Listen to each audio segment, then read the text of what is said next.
Hello, c'est Patate et je suis de retour après une semaine parce que j'étais malade. Voilà, c'est pas le Covid, je vais très bien, mais j'ai pas réussi à filmer pendant une semaine, ni à éditer, ni à rien faire. J'ai regardé des films avec Zac Efron, ceci n'est pas une blague. Pour commencer, mon maquillage est inspiré par Annette Makeup Corner, qui a une super chaîne YouTube et un super Instagram. Et aujourd'hui, on va parler des nouveautés maquillage, de ce qui est sorti pendant les 3 dernières semaines du coup, et, donner mon avis. Moi, je suis étudiante, j'ai pas d'argent, donc je sais à peu près rien acheter, j'ai presque pas de budget pour ce genre de choses, mais j'adore le maquillage, la beauté et tout ça, donc j'aime bien en parler sans devoir tout acheter. Ces vidéos sont inspirées par Samantha Marsh qui a inventé le concept des Will I Buy, donc on considère de qu'est-ce qu'on veut et pas qu'est-ce qu'on veut et qu'on veut pas acheter, et Kimberly Clark, c'est pas ma journée pour prononcer les choses, qui a inventé le concept du anti-haul, et moi vu que j'achète rien, c'est plutôt un anti-haul, dire qu'on n'est pas obligé de tout acheter et qu'on peut être critique envers les nouveautés maquillage. Un petit rappel, je vais parler de choses de marques qui sont testées sur les animaux, même si moi j'en achète pas. Si vous voulez mon avis sur le pourquoi, du comment et où je me définis, la vidéo est dans le petit. Et la deuxième chose, c'est que j'habite en Belgique, donc en Europe, et j'ai pas le budget pour payer des taxes, donc j'achète jamais rien de ce qui est en dehors, qui n'est pas accessible depuis l'Europe, même si j'en parle quand même, parce qu'il y a plein de marques super qui sont en dehors de l'Europe. La première chose dont on va parler, c'est le Professional Super Setter, qui est un setting spray de Benefit. Et Benefit, quand ils ne sortent pas en boucle les mêmes produits, comme toutes les palettes, que c'est toutes les mêmes, et ben ils sortent des produits dans des mêmes gammes que des produits qui existent. Donc plus de produits à sourcils, plus de machins dans la gamme professionnelle, et je me doute bien que c'est des produits qui se vendent très bien, hein. J'ai entendu plein de bien de ces produits, mais juste s'ils arrêtent, enfin ils innovent jamais, et enfin je vois pas l'intérêt. On va commencer par la palette entre Colourpop et Hello Kitty. Cette palette est OSEF. Apparemment j'ai pas entendu des super bien de la qualité. Les blushs ont pas, enfin les blushs ont l'air de couleurs que Colourpop a sorti 1 milliard de fois. Les gloss aussi. J'ai vu une super vidéo de Sally Choi, je ne sais pas exactement comment ça se dit, je l'ai découvert il n'y a pas longtemps, pareil, petite description. Toute vidéo qui va être, tous les gens que je cite, etc. sont au moins en description et un maximum dans le petit.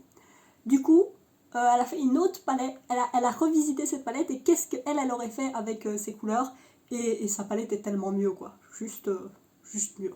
La deuxième chose que Colourpop a sorti, c'est la palette, enfin la collection Wine Only.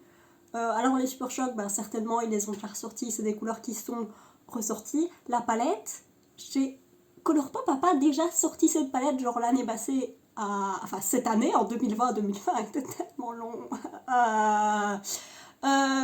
Colourpop a déjà sorti cette palette, je crois que c'est la X's and O's ou la All About That. All That, quelque chose comme ça. Enfin, c'est des couleurs qu'on a déjà vues, et enfin, c'est une palette sur le vin, et pour moi, enfin, le vin a des couleurs tellement plus intéressantes et des reflets plus intéressants que ça. Je pense que c'est la dernière chose dont je vais parler de Colourpop. S'il y a des choses dont j'ai pas parlé, c'est que ça m'intéressait même pas assez que pour les mentionner. C'est la Fade Into You palette, qui est enfin une palette arc-en-ciel. Ils ont sorti toutes les petites palettes du monde et ils en sortent enfin une arc-en-ciel. Et il y a 4 paillettes pressées dedans. Enfin, non. Et je sais même pas quoi dire, cette palette est en retard. Elle manque j'ai l'impression qu'il n'y a même pas assez de différence, genre les couleurs sont pas assez profondes, et pour avoir 30 couleurs, j'ai l'impression que les couleurs qui sont choisies, il arrive à encore avoir trop de répétitions, alors qu'il y en a 30. En parlant de palette arc-en-ciel, voilà une autre instauration de trop tard. C'est la palette Tie Dye de Violet Voss. Violet Voss, je suis contente qu'ils fassent des palettes plus petites, j'ai aucune idée de si ça se trouve en Europe.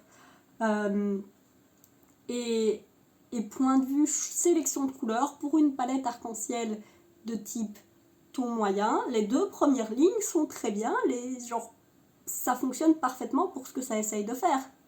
Mais pourquoi il y a une ligne entière avec un blanc et 3 bruns pour une palette tie-dye, qui j'imagine était une palette d'été qui a été repoussée? Qu'est-ce que ça fait là? On n'a pas besoin de brun pour rajouter, pour réussir à faire des looks. On peut faire des looks entièrement colorés. On peut l'utiliser comme une palette de pop avec d'autres choses. On peut... Ça fait très le YouTube de 2016 où une palette était bien s'il y avait genre un coin interne, une transition et une couleur pour rajouter de la profondeur. On n'est plus en 2016. Continuons sur on n'est plus en 2016. Les palettes de chez Too Faced de Noël, déjà il y en a 2 qui sortent, mais il n'y en a pas déjà 2 qui étaient sortis, ou 4. Combien est-ce qu'il y en a? Too Faced qui est extrêmement connu pour avoir de la qualité genre très très très variable, et pour tout ce qui est limité, édition limitée, que ce soit juste mauvais. En parlant de Zef, la dernière collection de Urban Decay qui est, donc le principe c'est qu'ils ont sorti 4 palettes de 4 époques différentes, donc de 4 décennies différentes. Et oui, c'est le maquillage qu'on portait à ce genre de décennie, je pense, mais c'est plus le maquillage qu'on porte maintenant. On peut faire du maquillage actuel inspiré par les décennies. Il y a Linda Alberg qui a sorti un hashtag où elle a fait justement des maquillages de différentes décennies, et où j'ai vu d'autres gens qui faisaient le hashtag, et genre tout leur maquillage était plus intéressant que cette collection. Je crois que Urban Decay, ils sont perdus. Juste, ils savent pas et ils sont perdus et ils cherchent, mais ils n'ont pas l'air de trouver quoi que ce soit. En parlant de choses qui sont beaucoup trop tard, Beauty Blender sort des éponges Zodiac. Alors, pas avec différentes couleurs, non, toutes roses, avec juste un embossing du signe. Alors, bon, moi déjà, le Zodiac, ça me coule au-dessus de la tête. Mais, juste, pourquoi, genre, est-ce que leurs éponges se vendent si peu qu'ils ont besoin d'utiliser une trend qui n'a pas été utilisée depuis 1 an? Genre, ça fait littéralement 1 an qu'on n'a plus rien vu sur le Zodiac. Et non, enfin, c'est juste un embossing, genre, limite, si elles étaient de couleurs différentes, je pourrais comprendre, mais là... le marketing a pas dû... les créatifs n'ont pas dû travailler tellement longtemps que pour que le projet soit repoussé, etc. Non? C'est juste moi? On entend parler de Too Faced, mais je pense que c'est pas la collection de Noël la plus stupide. Ça, c'est la collection de Noël la plus stupide. Alors, donc le trio avec les 3 Born.com, c'est 3 baumes à lèvres avec 3 senteurs différentes dans un joli paquet. C'est un point de vue Noël, ça marche parfaitement.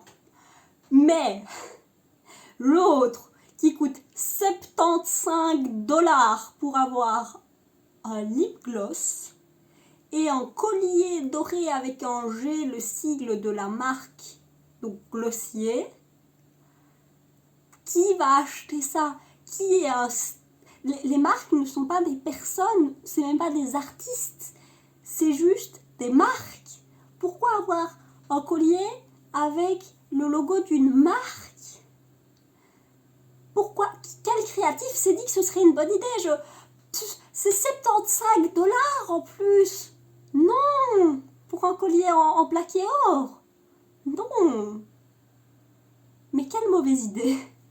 Continuons sur les mauvaises idées. Alors, on a donc... C'est... Artist Sketcher, qui est la marque de Puff Daddy, qui est un super make-up artiste. Ça, j'ai rien à dire. Mais, il fait une collaboration avec Static John. Parce que, de ce que j'ai compris, genre... Il y a Puff Daddy qui est ami avec genre la femme de Static John et qu'elle est influenceuse, et du coup il y a Static John qui est un DJ qui a fait une collaboration avec Puff Daddy. Déjà, point de vue collaboration, je ne sais pas si les fans du DJ vont aller acheter cette collaboration. En général, quand on fait une collaboration, c'est pas juste pour faire une collaboration, mais c'est pour ramener du public. Mais passons. Ensuite, ça c'est la palette de cette année, ça c'est la palette de l'année passée. C'est les mêmes, hein? Oui, c'est les mêmes. Alors l'année passée, tout le monde était en mode waouh, c'est une super idée, c'est une super harmonie de couleurs et tout, c'est super intéressant. Mais si c'est tout ce qu'il sait faire, si c'est la seule palette qu'on doit avoir en boucle, mais quel intérêt? Continuons dans les collections de pourquoi est-ce qu'elles existent. Alors, on a Dragon Beauty, la marque de Nikita Dragon. Bien sûr que je la soutiens pas, c'est Nikita Dragon, faut pas déconner. Alors, ce sont des palettes d'ombre à paupières dont, allez, on va dire que les harmonies de couleurs passent. Même si quand tu as 5 couleurs, mettre un beige dans une palette de bleu, je ne vois pas l'intérêt, mais passons. Mais au-delà de ça, ça a toujours l'air d'être du maquillage qu'on peut trouver chez Claire's, comme vous voulez. Ça a pas l'air d'être des palettes qui doivent coûter tout ça. Enfin, je veux bien avoir un thème et tout pour une marque, mais là, le thème des œufs de dragon, ça m'a pas l'air d'être le truc le plus vendeur du monde, à part pour les super fans de Nikita Dragon. Enfin, oui, il y a Dragon dans son nom, mais... Enfin, Game of Thrones, c'est fini depuis un petit moment déjà. Si vous y connaissez un petit peu en maquillage, qu'est-ce que ça c'est? Alors, moi, j'ai hésité. Au début, j'ai cru que c'était Benefit, parce que je pensais que c'était des Benetint et tous ces machins-là, et qu'ils les avaient remis dans un nouveau packaging pour les revendre. Logique. Mais c'était pas Benefit. C'est Too Faced. Ça aurait pu être Revlon aussi, parce que c'est balm comme ça fait très Revlon. Mais non, c'est Too Faced, dans la gamme Peach. Peach Bloom. Je suis désolée si le cadre a un tout petit peu changé, mais je suis allée manger entre autres. Du coup, on parlait des nouveaux produits de chez Too Faced, et Anna Louise Poston a dit qu'elle avait cru lire Peach Blood, que ça s'appelait Peach Blood, donc sang de pêche, à la place de Peach Bloom à cause du reflet, et franchement, ça aurait été un super nom, mais c'est Peach Bloom, du coup, c'est chiant. Et c'est juste une collection Too Faced qui sera discontinuée d'ici un an. Continuons sur les collections qui ont l'air d'être d'une certaine marque mais qui ne le sont pas.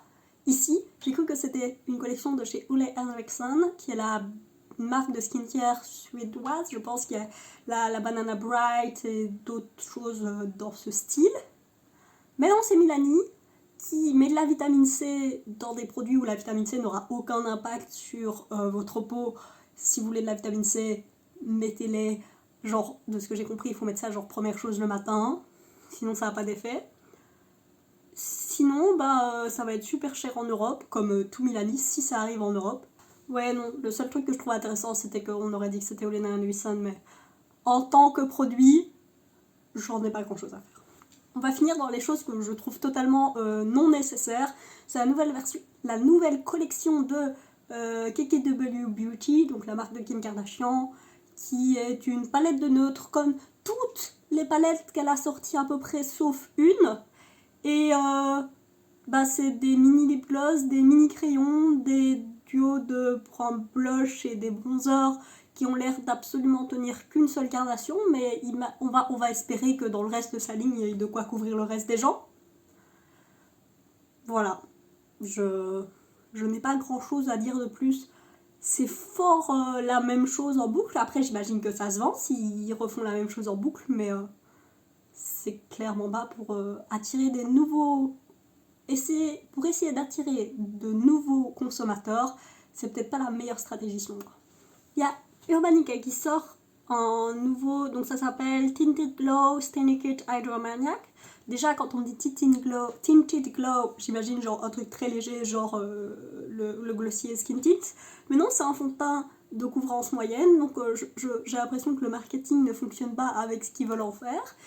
Et en plus, alors déjà, quand j'avais vu cette image promotionnelle, je m'étais dit, ça a l'air pas top comme shade range, alors comme différentes couleurs, mais allez, donnons le bénéfice du doute.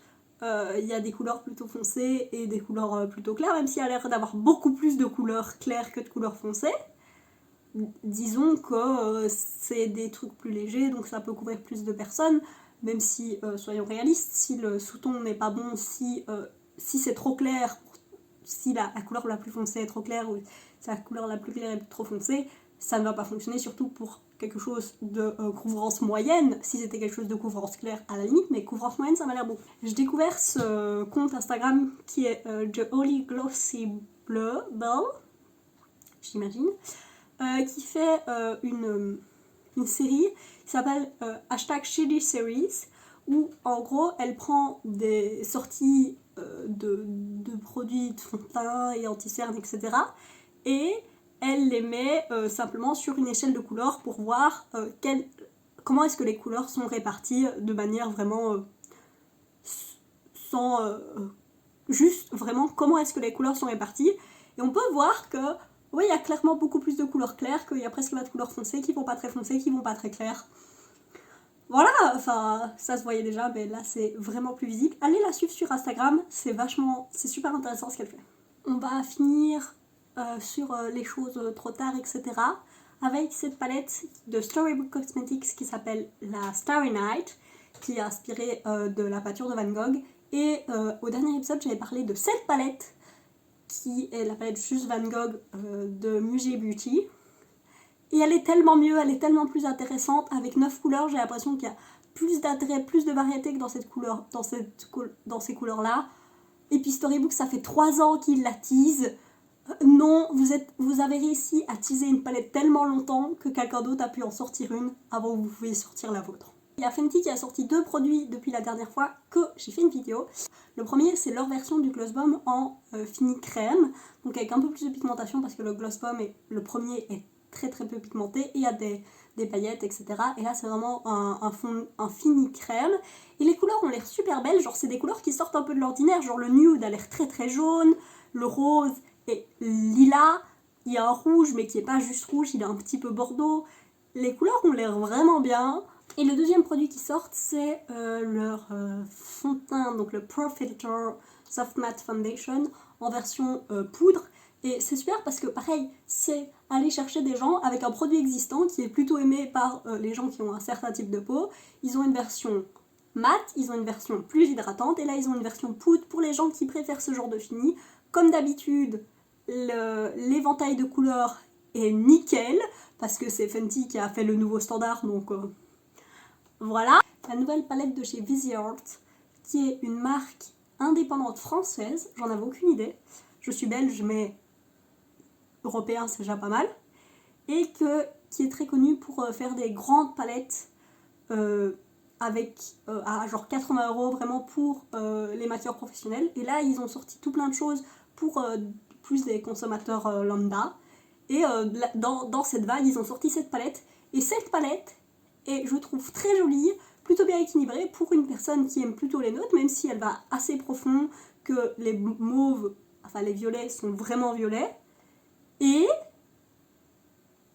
soyons réalistes, c'est la Ultraviolet de Urban Decay avec les bonnes textures aux bons endroits, avec des mats là où il faut des mats et des shimmers et des métalliques là où il faut des métalliques, et pas le contraire comme cette palette qui avait des textures telles qu'en 2000. Alors, c'est nouveau Iridescent Multichromatic Color de Bitter Lace Beauty. Je vais juste en parler pour regarder la beauté de cette chose. Donc ce sont des pannes il y a plusieurs couleurs de multichrome qui sont les unes à côté des autres. Je sais que par exemple, je crois que c'est Annette Makeup Corner, donc la personne dont je me suis inspirée pour le maquillage du jour, a une panne de Bitter Lace Beauty avec plusieurs couleurs de coin interne et que c'est ce qu'elle utilise pour son coin interne chaque jour et elle va juste chercher la couleur qu'elle veut plutôt que d'avoir une grande palette avec chaque fois une grande panne pour chaque couleur. Et là, ils ont fait pareil avec différents types de multichrome et j'ai juste envie de prendre mon doigt et de le swatcher à le plat comme ça, puis de regarder tous les reflets différents et de faire bouger avec la lumière. C'est juste de l'appréciation de la beauté de la chose, soyons réalistes. Je vais vite fait parler des 2 dernières choses de Juvia's Place. Donc, d'ailleurs, je voulais vraiment les mentionner parce que ils ont disparu de Beauty Bay et de ce que j'ai compris, ils vont avoir un site européen et je suis hype. Il faut dire ce qui est, je suis hype. Mais du coup, ils ont sorti cette palette avec Yummy Angelina qui s'appelle la Mariposa et cette palette est adorable. Elle est très printanière pour moi. Bon, il y a des paillettes dedans, donc non automatiquement. Mais quand j'ai vu la photo, je me suis dit, ah bah c'est juste une manière de faire un crease très très chaud avec différentes couleurs. Mais j'ai vu la vidéo de Angelica Niglist et en vrai, les couleurs genre sont quasiment néon et on voit vraiment à quel point Juvia's Place est une marque qui vise des gens de couleur avec des formulations donc à paupières qui vont ressortir sur toutes les teintes de peau, dont par exemple des couleurs super compliquées comme un jaune et ici un corail. Et cette palette a l'air trop bien. Ils ont aussi rajouté des couleurs donc rouge et berry à leur rouge à lèvres, lip gloss et crayon. J'ai entendu que du bien de ces formulations, ils n'ont pas l'air horriblement chers. On verra bien quand ça arrivera en Europe, mais ça me tente beaucoup, ça a vraiment l'air d'être des super formulations et les couleurs sont vraiment super jolies.